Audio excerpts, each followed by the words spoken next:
আসসালামু আলাইকুম। বিমান বাংলাদেশ এয়ারলাইন্সে ৫৫টি পদে নতুন একটি সার্কুলার প্রকাশিত হয়েছে। তো আজকের ভিডিওর মাধ্যমে আমরা বিস্তারিত তথ্য দেখে নেওয়ার চেষ্টা করব।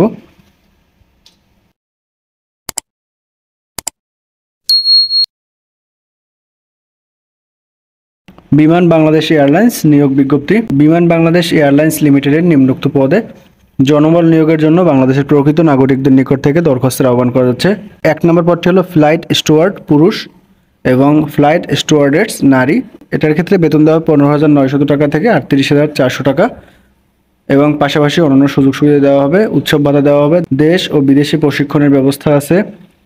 বিদেশে উন্নত মানের আবাসন এবং যাতায়াতের সুবিধা আছে। উন্নত চিকিৎসা সুবিধা আছে। ইউনিফর্ম ভাতা আছে এবং এটার ক্ষেত্রে বয়স থাকতে হবে ১৯ থেকে ২৫ বছরের মধ্যে।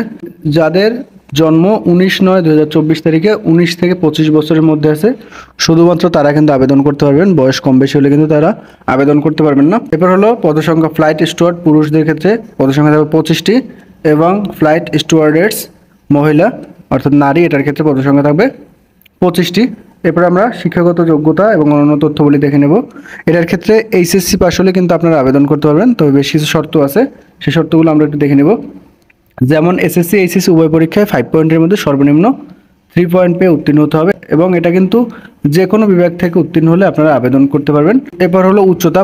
পুরুষ প্রার্থীদের ক্ষেত্রে উচ্চতা থাকতে হবে ১৬৮ সেন্টিমিটার অর্থাৎ 5 ফিট 6 ইঞ্চি এবং নারী প্রার্থীদের ক্ষেত্রে ১৬১। এবং যে সকল প্রার্থীরা সাঁতার জানেন তাদের অগ্রাধিকার দেওয়া হবে এবং চূড়ান্ত নির্বাচিত প্রার্থীদের প্রশিক্ষণকালে অবশ্যই সাঁতার শিখতে হবে। প্রার্থীকে সুস্বাস্থ্যের অধিকারী হতে হবে, ইংরেজিতে পারদর্শী হতে হবে এবং অবিবাহিত হতে হবে এবং চোখের দৃষ্টিশক্তি 6/6 থাকতে হবে। কম্পিউটারের বিষয়ে আপনাদের জ্ঞান থাকতে হবে এবং আপনাদের চূড়ান্ত নিয়োগের পরে মূলত 3 বছর মেয়াদী প্রশিক্ষণ সম্পন্ন করতে হবে এবং এই চাকরিটি কিন্তু স্থায়ী সরকারি চাকরি না, এটা মূলত চুক্তিভিত্তিক চাকরি, অর্থাৎ 3 বছরের চুক্তিতে আপনাদের নিয়োগ দেওয়া হবে এবং এই চুক্তি আপনারা সর্বোচ্চ 4 বার নবায়ন করতে পারবেন, অর্থাৎ আপনারা সর্বোচ্চ 12 বছর পর্যন্ত চাকরি করতে পারবেন। এবার 2 নম্বর পদটি হলো সিকিউরিটি অ্যাসিস্ট্যান্ট। এটার ক্ষেত্রে বেতন দেওয়া হবে 12,৫০০ টাকা থেকে ৩০,২৩০ টাকা। এটার ক্ষেত্রে স্নাতক পাস হতে হবে এবং অবশ্যই আপনাদের এসএসসি এইচএসসি পরীক্ষায় সর্বনিম্ন জিপিএ থাকতে হবে 3 পয়েন্ট এবং স্নাতকে আপনাদের জিপিএ থাকতে হবে 2.80, তাহলে আপনারা আবেদন করতে পারবেন। এবং উচ্চতা থাকতে হবে পুরুষ প্রার্থীদের ক্ষেত্রে 5 ফিট 6 ইঞ্চি এবং নারী প্রার্থীদের ক্ষেত্রে 5 ফিট 4 ইঞ্চি। তবে যারা সশস্ত্র বাহিনীর অবসরপ্রাপ্ত প্রার্থী জেসিও বা এনসিও সমমর্যাদার তাদের অগ্রাধিকার দেওয়া হবে। এরপরে আমরা আবেদনের নিয়ম এবং অন্যান্য শর্তগুলি একটু দেখে নেব।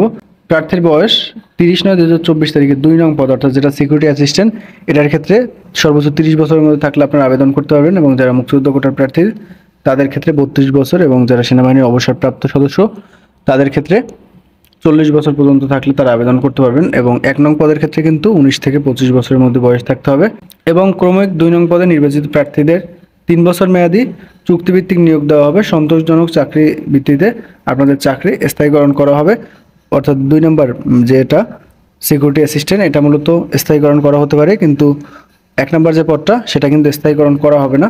টোটাল পদসংখ্যা থাকবে 55টি, অর্থাৎ 1 নং পদে পদসংখ্যা আছে 50টি এবং 2 নং পদে আছে 5টি, টোটাল 55টি।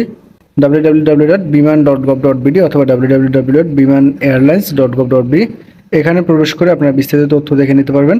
আবেদন করার জন্য আপনাদেরকে bbal.teletalk.com.bd এখানে প্রবেশ করে চাইলে আপনারা আবেদন করতে পারেন এবং আপনাদের আবেদন শুরু হবে 30 সেপ্টেম্বর 2024 সকাল 10টায় এবং আবেদন শেষ হবে 29/10/2024 বিকেল 5টায়। এই সময়ের মধ্যে মূলত আপনাদের আবেদন করতে হবে। পাশাপাশি আপনাদের কিন্তু পরীক্ষার ফি জমা দিতে হবে। 1 নং পদের ক্ষেত্রে 1,115 টাকা এবং 2 নং পদের ক্ষেত্রে 335 টাকা। এটা মূলত আপনাদের পরীক্ষার ফি জমা দিয়ে তারপরে আবেদন করতে হবে এবং পাশাপাশি লিখিত পরীক্ষায় উত্তীর্ণ প্রার্থীদের মৌখিক পরীক্ষার সময় সকল কাগজপত্রের মূল কপি এবং সত্যায়িত ফটোকপি কিন্তু নিয়ে যেতে হবে। কী কী কাগজপত্রের প্রয়োজন হবে এখানে দেওয়া আছে, আপনারা চাইলে এখান থেকে একটু দেখে নিতে পারেন।